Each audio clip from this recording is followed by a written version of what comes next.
シャンリンもデュアルダイナミックドライバ出すの？割と複数ダイナミックドライバを搭載するのって、そんな一般的なモデルじゃないと思っていたんだけど、中華イヤホンの変化は早い。というわけで、やっほ、イヤホン買ってるかい？ふぐみかんの、イヤホンレビューの時間だよ。今回は、小型軽量な DAC や DAP が特に有名、大型上位 DAP や、イヤホンなど、ボタオで関係だったら大体全部出してる、技術力のメーカー、シャンリングから、100ドル以下で購入できる、低価格モデルにして、こだわった2ダイナミックドライバーイヤホン、シャンリン知能を紹介するぞ。知能は、鉱石のような質感のフェイスプレートと、サイズの異なる3つのダイナミックドライバーが印象的な、2ダイナミックドライバーイヤホンだ。ダイナミックドライバーはサイズのみではなく、振動板の種類も異なっていて、10mm の方は、PU サスペンション LCP 振動板、スーパープラスチック系の複合素材だな。低音域側の深みや、しっとりした音が得意な振動板とサイズ感だ。8mm の方は、PLC、カーボン繊維系の素材を採用する。こちらは、カーボン系の中ではウォームな表現まで可能なものの、ソリッドな音を可能にするタイプの素材。高音域側にはより小さく、高音に特化した、6mm を採用するパターンも多いんだけど、今回は 8mm ということで、低音域、中低音域、中音域、中高音域あたりを重視していて、ゴリゴリの高音域を実現するための、小型ダイナミックドライバ搭載を行ったタイプではない、というのが面白いところ。なので、デュアルダイナミックドライバの中でも、比較的しっとりとした音を出しつつ、高音域にアクセントを与えて、バランスよく仕上げたい。というイメージで作られたような構成である、と思うな。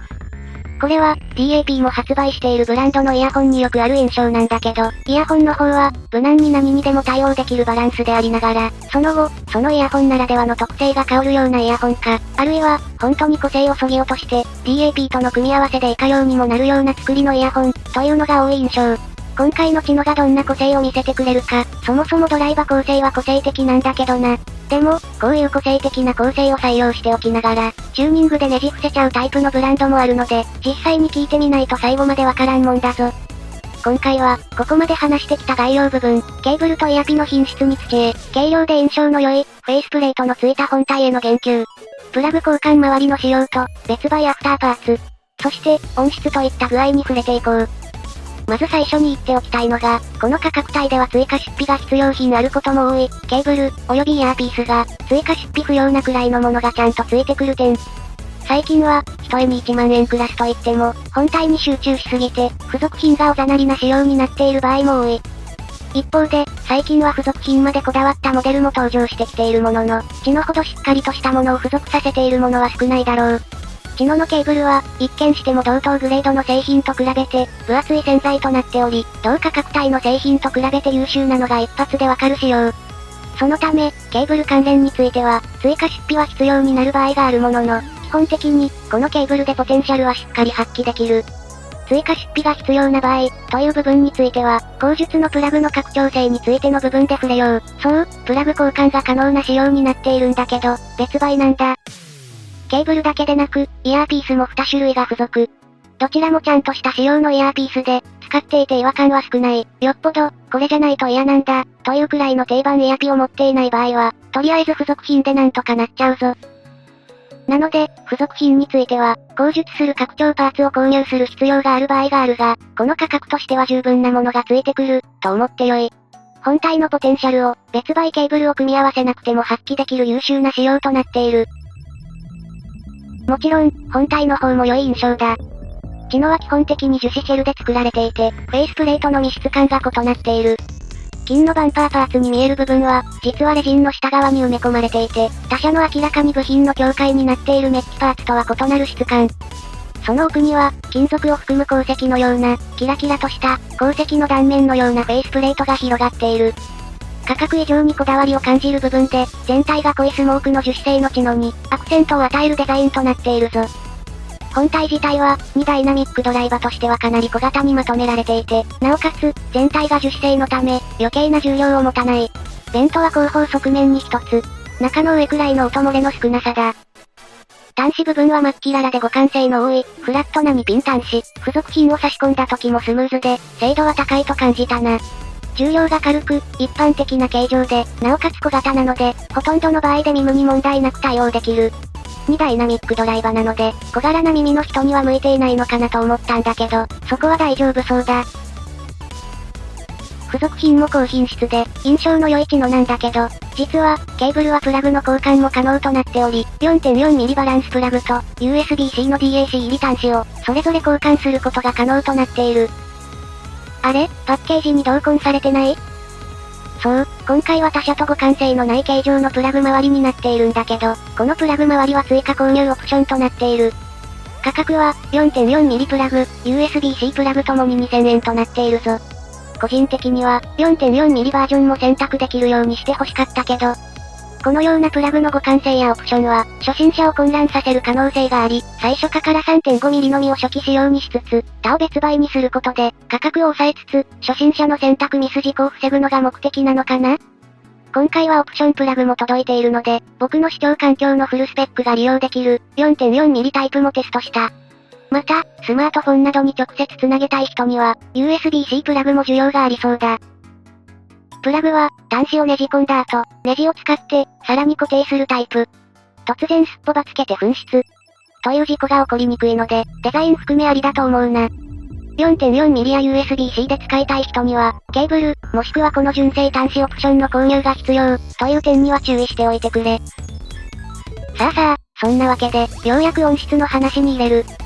本機は、8mm の DLC 振動板を採用したダイナミックドライバと、10mm の PU プラス LCP なドライバを採用した、複合、異形ダイナミックドライバイヤホンだ。このようなイヤホンは、中国系イヤホンでは特に数多く、また、国内でもよく一時期製造されていた仕様なんだけど、最近は、中華系で特にハイファイレベルのものが多く登場している印象がある。本機のドライバ構成は、低音側の 10mm 波、ウォームや、振動感、サブベースまできっちり表現する子を狙った 10mm と、その 10mm の高音域側の柔らかさを解消するために組み合わされた 8mm という組み合わせのように見える。振動板も、それぞれその特性に合わせたものだし、高音域と低音域を両方しっかり出させながら、でも、組み合わせたことでそれぞれの長所だけを抜き出すような組み合わせだ。デュアルダイナミックドライバ機には、とにかく二重に鳴らしてパワー出したろ、というタイプと、それぞれ分担したろ、というタイプがあるんだけど、本機は後者の方だな。また、音色を分担させるタイプだと、完全に音色が分離してしまい、初期のハイブリッドみたいなバランスになるものもあるけれど、知能の場合は調和重視な印象。こういう作りのイヤホンは、今回知能を送り出したシャンリンのように、オーディオプレイヤーまで含めて、ボタオデに扱う上流から下流までの商品を作っているブランドに多い印象だ。なので、知能は、高音域と低音域をそれぞれ担当させる、経路の違うドライバーを組み合わせつつ、その調和も忘れずに測ったモデル、というのが、僕の理解だな。似たようなモデルと比べて、低音変調すぎないし、それに張り合ったアホみたいな高音のエッチーさとかもない、しっかりとした作りだ。強いて言うなら、アンバランス環境だと、ちょっとウォームさが先行する印象かな？低価格なイヤホンは、出力が低めの機種で、本来のバランスと思われる鳴り方をする場合もあるんだけど、知能の場合、強力なアンプに組み合わせようが、そのまんま貧弱な環境で鳴らそうが、ウォーム感が常に残る印象で、結構柔らかめに仕上げられている印象がある。ただし、透き通った音とかを、他の音色の成分を抜きにして鳴らしてみると、DLC 振動板の 8mm ダイナミックドライバはしっかりと仕事をしている印象もあるな。全体的には、ウォーム目の LCP1 ダイナミックドライバの傾向を強く吐き出すんだけど、高音成分のみを集中して聞き取れるシチュエーションになると、しっかりと DLC らしいソリッドさも顔を出す。